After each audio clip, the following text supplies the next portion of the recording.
Now let's open the floor. We've got some questions already. Speak loudly. We have booms on boom mics that can pick you up if you speak loudly near the camera. So go ahead. Speak softly but carry a large boom. And please introduce yourselves.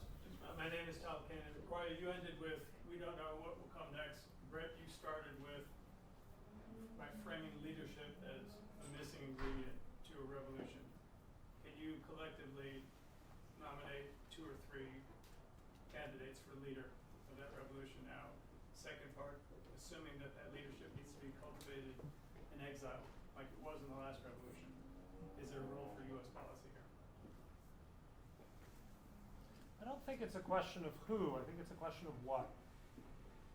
I'm sorry. Should I repeat that? Yeah, just Not a I don't think it's a question of who. I think it's a question of what. I mean, people can speculate whether it's someone, Pahlavi family or someone we haven't heard of, or a kind of an Iranian eminence living, a Persian eminence living abroad.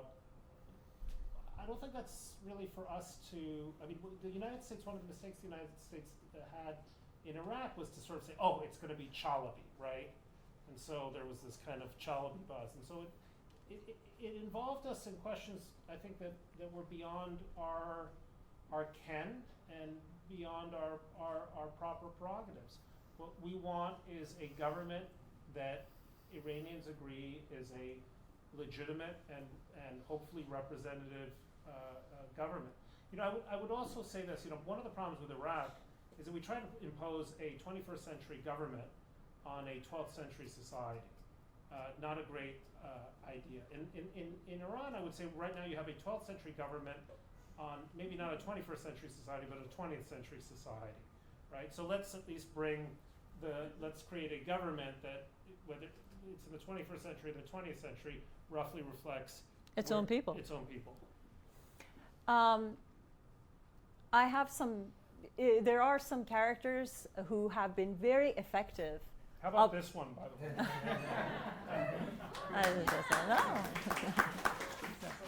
No. He's joking. Really joking.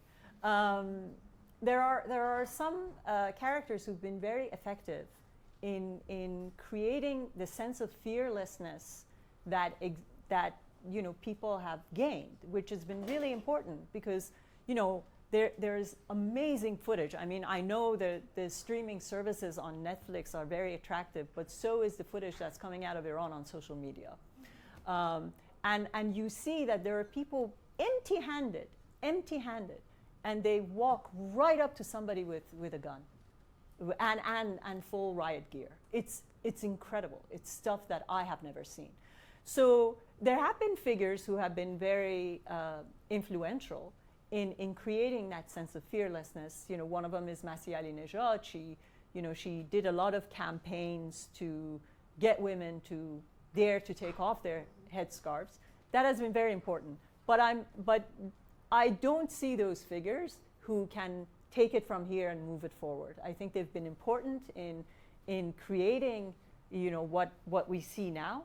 But I think from this point forward, we need a different sorts of figures. And I was very pleasantly surprised by a recent statement that the son of the former Shah gave, saying that I only wish to be a transitional figure. I don't want to return and become a monarch. I don't even want to become a president or anything. But I wish to be a transitional figure and open it up for a referendum and allow for an election for people to choose. I have a couple of favorites who, unfortunately, were plucked from their homes on the second or third day of the movement, the start of the movement, and are now languishing in prison. One of them is Hossein Ronaghi, who used to actually submit op-eds to the Wall Street Journal. So the journal was publishing op-eds by Ronaghi with his name for about 2-3 years. And he is one of the first people that they picked up. So there are people, some of them are in prison. And I think, the son of the former Shah as a transitional figure is a wonderful thing. So I wouldn't worry about leadership. I think there are enough characters there that once this atmosphere of fear kind of breaks, and there is this movement experiences a little bit more success, we will hear from them. Please. Is there a mic? I can give him this Yeah, mic. why don't you take that mic? Please introduce yourself. My name is Max Gitter. I have a question for both of you. It seems to me that the absurdity of the American position has not been brought out in its fullest. Roya, you made the point that it would be very difficult for the United States to sit down with the Iranians while people are being killed on the streets. Well, that's a gross understatement, because we are not sitting down with the Iranians. We are allowing, of all people in the world, the Russians to sit down for us on behalf of the United States with the Iranians. Why isn't the absurdity, the utter absurdity of the American position not gaining more traction? Why? Well, it's a point I made in a New York Times column back in March before this revolution, but maybe because Blinken is a journal reader. Look, I think there are two aspects.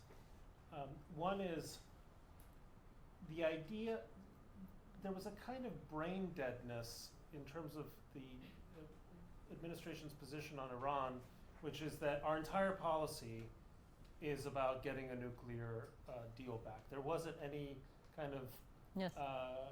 plan B at any point. And so that's poor planning by whoever's in charge of policy planning at the State Department. I don't even know who. Malley. Yeah, well, there you go, Bob Malley.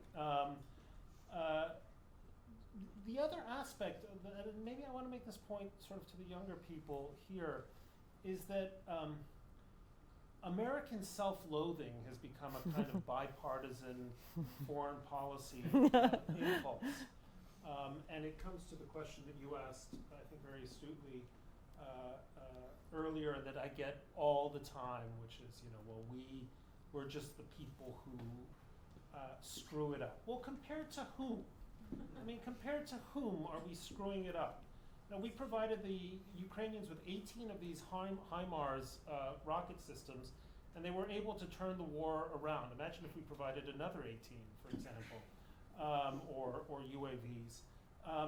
We are, at any given moment, this country, for all of its manifest failures and all of our defects and all of the errors and sins of our past, are doing more good around the world at any given moment than any other country on earth, period. The one thing you never hear about George W. Bush, say what you will about him, is he probably saved 25 million Africans from HIV AIDS. You don't even talk about that. I mean, any other country would be a century achievement, right? They would, if France had pulled that off, they'd be speaking about it for ages. But they don't do this. And so we have to find our way back from the idea that everything we are doing is destined for failure. There are creative resources, even at the State Department, that can be deployed with leadership, imagination, and listening to people like Roya.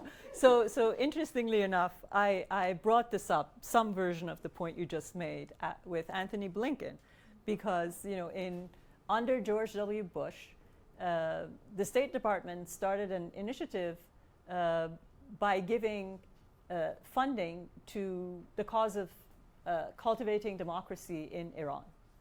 And it started in 2004, and an organization that I helped co-found got the first grant, which was $1 million. And it was so much more than what we had ever wanted that we just didn't know what to do with $1 million. But You've anyway. given it to me. But anyway, that was almost 20 years ago, and the funding came. I'm no longer affiliated with it, but it keeps on going. So I sat across from everybody at the State Department, and I said, you gave funding to the cause of promotion of democracy in Iran. Are you ready for good news? It worked. People are on the streets. They want democracy. When you were giving this money out, did you have a second step for your plan? Because obviously, if you were giving the money and not thought in advance that it could actually succeed, then you would have a next step to follow through with at this moment. But they didn't, because I think they always plan for failure. And so I said, there's good news. You didn't have to go into Iran. You thought for the longest time that it was a country that you were going to go to war with. It was going to be another Iraq and whatever. And it didn't turn into one of those things. You gave a few $1 million over the years to the cause of democracy promotion. It has worked. So, let's make that investment pay by supporting them, by making sure that they succeed. And so that was our conversation. And I don't think they were ready for good news. Yes, go ahead, and then we'll go. My name's Jody Hotchkiss. Could you talk a bit about the difference between 2009 and now? 2009 was crushed. Mm-hmm. You mentioned social media as being important. You mentioned, I think oil sanctions might have something to do with it. But why is there more hope today than there was then? So that's an excellent question, because I think even if the US had provided support in 2009, it wouldn't have been a successful movement. And the reason is that the people who were out on the streets were asking, where is my vote? They were in conversation with the government, that they still believed in some legitimacy within the system that could deliver a just election to them. And it ultimately didn't. But nobody was calling the supreme leader a dictator. Nobody was obviously calling the founder of the Islamic Revolution, Ayatollah Khomeini, a dictator. But all of that, and all of that would get in the way of building a democracy. If you still think that within the frame of a constitution that places a supreme leader above the law, you can have a democracy, then you really can't. You're not ready for democracy. This new generation understands that the supreme leader is not supreme, and he's a dictator, and he's got to go. And thanks to social media, they also recognize that the guy, the supreme leader, whom they thought was the Pope, is really Tony Soprano. because it's been through the power of social media that they have all the material, all the documents, all the video, all the photographs of so many of these leaders going to Europe and having lovers on their arm without, by the way, unveiled in in Thailand and other parts of the world. The people, and especially the conservatives, recognize that they don't want to be represented by this class of people. And I think if social media has had a major effect, it's been to provide this evidence of the regime's corruption.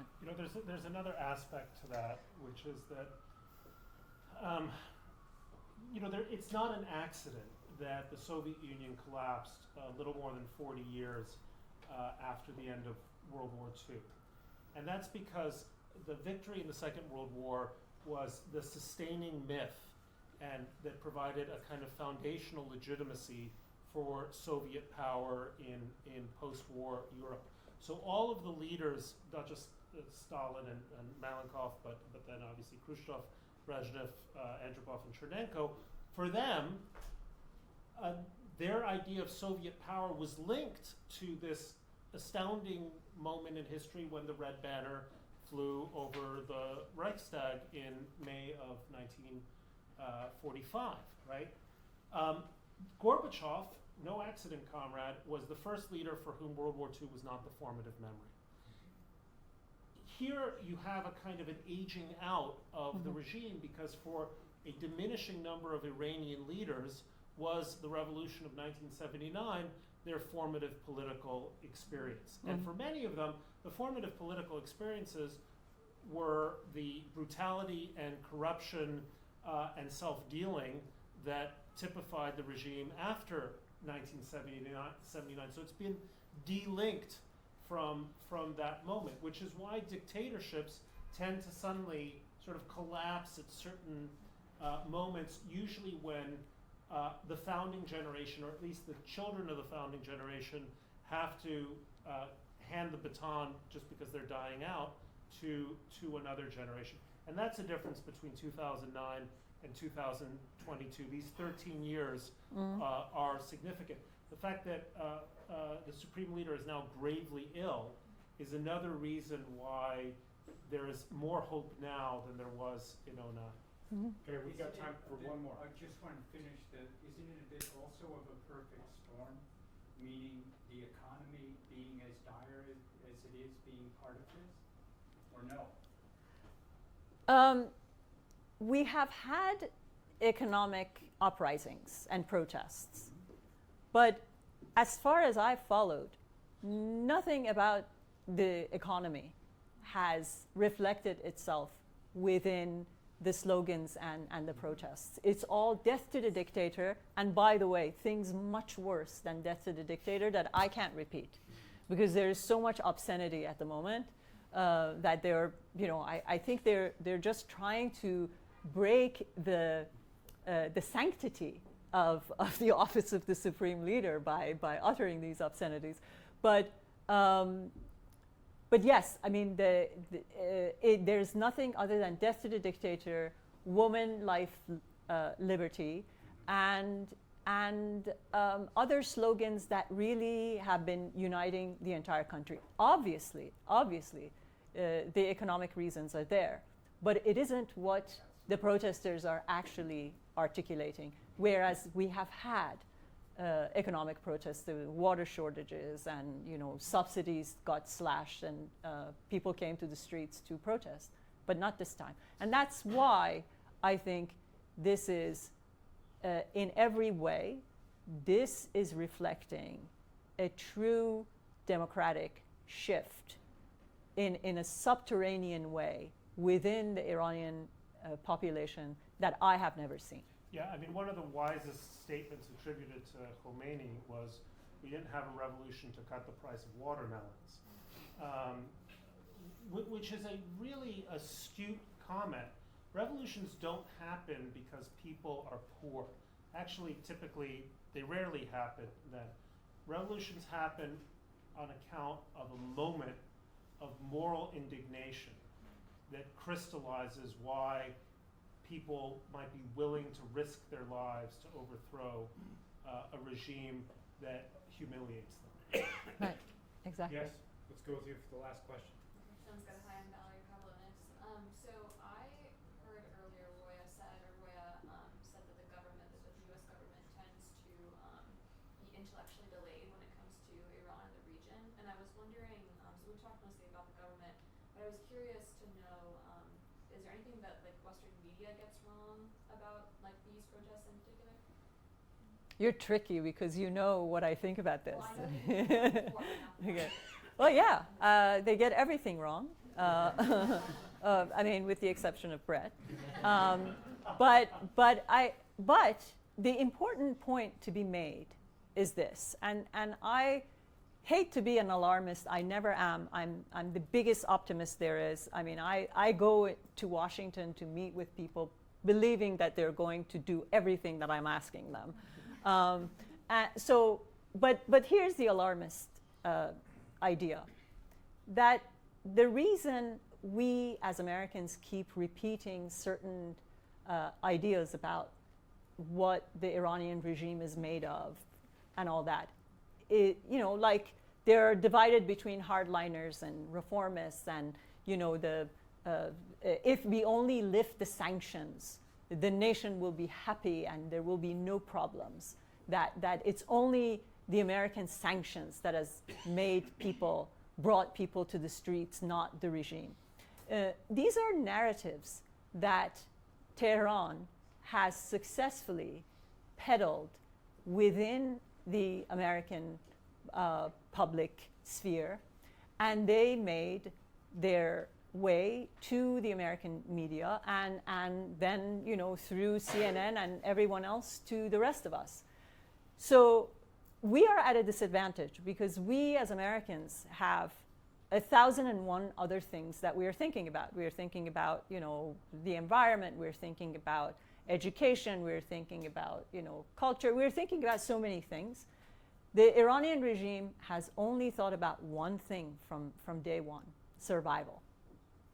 And so we are at a disadvantage because they have been planning for survival in ways that we could never think of. And therefore, they have created a footprint that most people, nearly no one that I know, is aware of. For instance, here's something. I know we've run out of time, but this is important. Here's something incredibly absurd that some of you are too young to remember, but the students who took over the American embassy in Tehran in 1979 had a spokesperson. It was a woman named Mary. And Mary later on, Mary, who was a staunch anti-American, but spoke excellent English because she had gone to school in Pennsylvania, was the face of anti-Americanism. And then she became a vice president. She rose to power. She still is in power in Iran. Guess where her son lives? Maryland? Beverly Hills. and he has a mansion. So I don't have a problem with people who turn away from the regime coming and living among us. It's not his fault that his mother was, scaled the walls of the American embassy. But it's the fact that they're not repentant and they're here. It's the fact that nothing about their fundamental belief about the United States has changed, and that they're here. And so what I'm trying to say is that I think part of what Bret said Roya can be a leader. I go to every place that I go, making sure that everyone hears me say first that I'm here as a concerned American, that I'm speaking to you because I am worried about what will happen if this regime stays in power, because they have created a footprint in America. They are here. They have been controlling, not controlling, but they have been peddling their own narrative within our media, and we have bought them wholesale.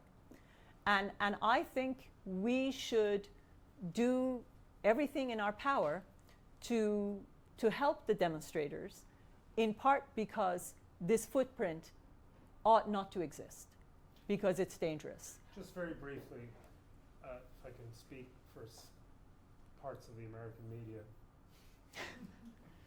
Americans have a problem in that we mirror image societies that are very unlike our own. So we assume that if we care about economic issues, that everywhere in the world people must care about economic issues, and people must aspire to ever higher levels of prosperity or greater GDP growth. One of the advantages, I'm saying this quite happily, of going to the University of Chicago as opposed to Yale.